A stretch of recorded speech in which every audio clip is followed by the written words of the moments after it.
Ricky Nelson seemed to have everything a young man could dream of: fame, talent, millions of fans, hit records, television success, and a place in Hollywood history. But behind the famous smile was an artist who spent much of his life trying to escape the image America had created for him. Born Eric Hilliard Nelson, Ricky grew up in front of television audiences as the son of Ozzie and Harriet Nelson on The Adventures of Ozzie and Harriet. Viewers watched him transform from a shy television teenager into one of the biggest young stars of the rock and roll era. Then his music career exploded. Songs like Poor Little Fool, Lonesome Town, Travelin Man, and Hello Mary Lou turned Ricky into a teenage sensation. His calm voice, handsome appearance, and effortless style made him different from the louder performers dominating the early rock scene. But Ricky Nelson never wanted to spend his entire life playing the same character. As the 1960s changed music, he changed with it.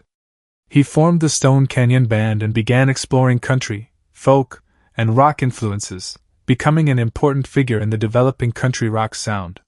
Yet that transformation came with a price. Many fans wanted the old Ricky, the television teenager they remembered. Nelson wanted them to hear the musician he had become. That conflict inspired one of his most meaningful songs, Garden Party, released in 1972. The song reflected his frustration with trying to satisfy people who refused to accept that he had grown up.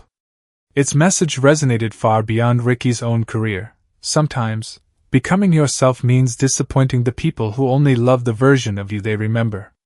Nelson also demonstrated that his talents extended beyond music. In 1959, he appeared in Rio Bravo alongside Hollywood legends John Wayne and Dean Martin. His youthful presence added another dimension to his growing career and proved he was more than simply a television idol. Ricky Nelson had successfully moved from child star to singer, actor, and serious recording artist. Then came the tragedy nobody expected. On December 31, 1985, Ricky Nelson was killed when the plane carrying him and several others crashed in Texas.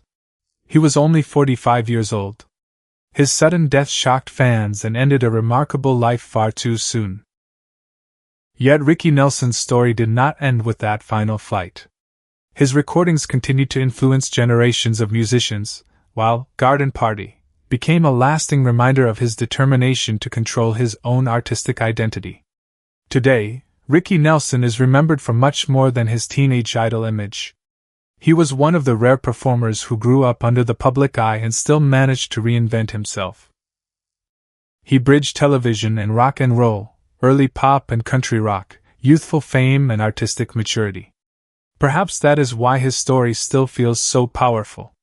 Ricky Nelson spent his life proving that people can change. Grow. Us in the comments.